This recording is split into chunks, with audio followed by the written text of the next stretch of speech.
So what's happening, fam? L.A.R movement still moving. Subscribe or die trying. You see the thumbnail, right?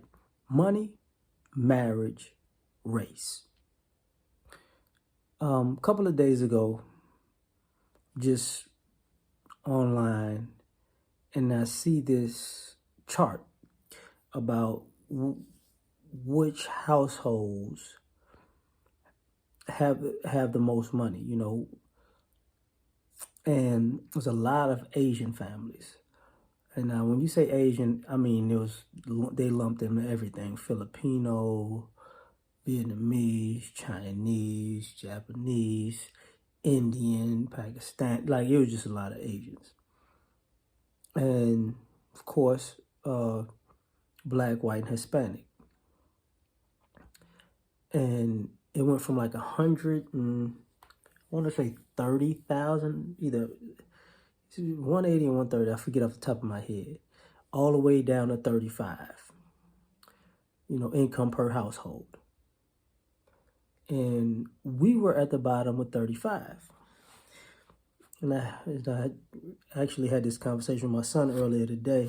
I've been eating chips, so excuse me, about the 35. And I looked up the marriage rates. Who's married the most? Asians. Then Hispanics, then whites, then us.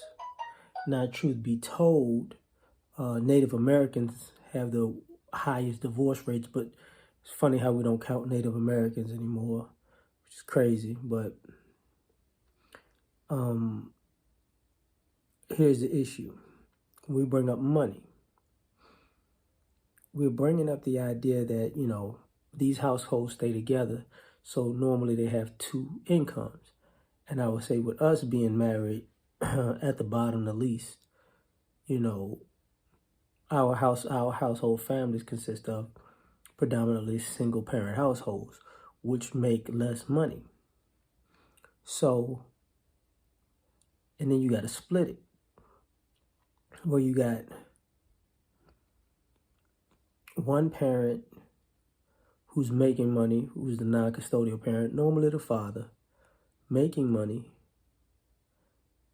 getting his wages garnished through child support, because we're talking about households. So now he's making a certain X amount a year, but he's really not, because they're taking this amount, X amount a year, so he's making less. And that's taxable. And then you turn that around to the ladies, to the mothers of primary custodial parents.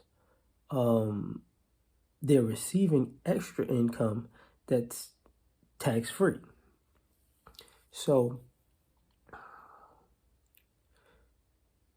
and then you got to factor in the some people can claim, you don't have to claim that. So you got your income plus the tax-free money, plus, maybe tax breaks and benefits. But there's a demographic in that one who has to stay under a certain income to receive benefits. So you got a population of women who do that. So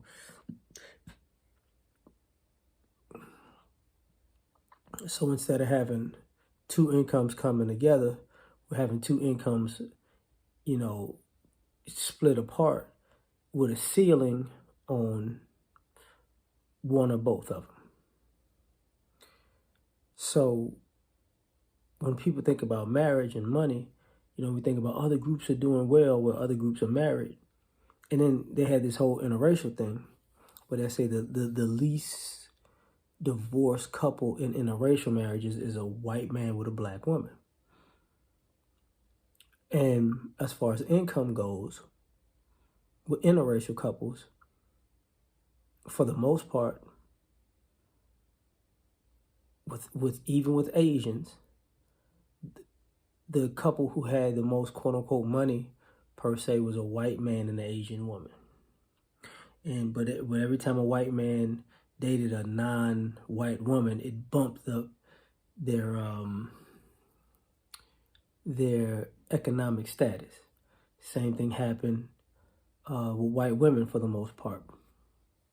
So a lot of this, income disparity has to do with marriage and money. And, when they say they had that thing that the black household median income in 2053 would be zero, we got to factor in how many people are going to just be single. Because, single people tend to, per capita, have higher expenses than married ones. Because two incomes are better than one, two heads are better than one. And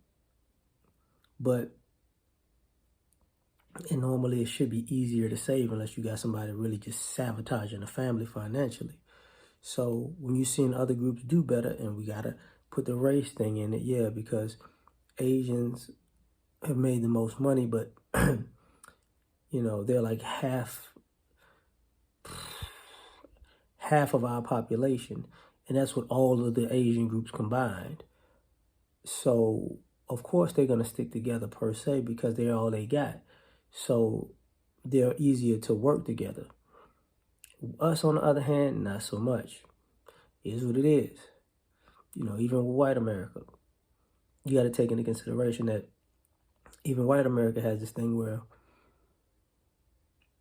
they're overwhelmingly the majority population, but they don't work well together either because, it's kind of weird that Asians have the most household income, and whites, the average is like 56,000 or something like that, or that was the average American income. It's one or the other.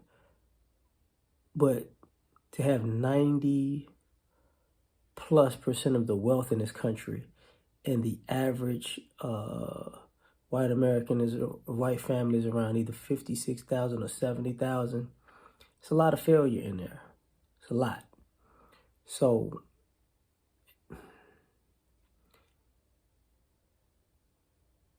if we could find a way to work together as black people, we would probably do far better at this particular juncture. But that's on us. Tell me what you think. Like, share, subscribe, or die trying. Catch you on the next one. Peace.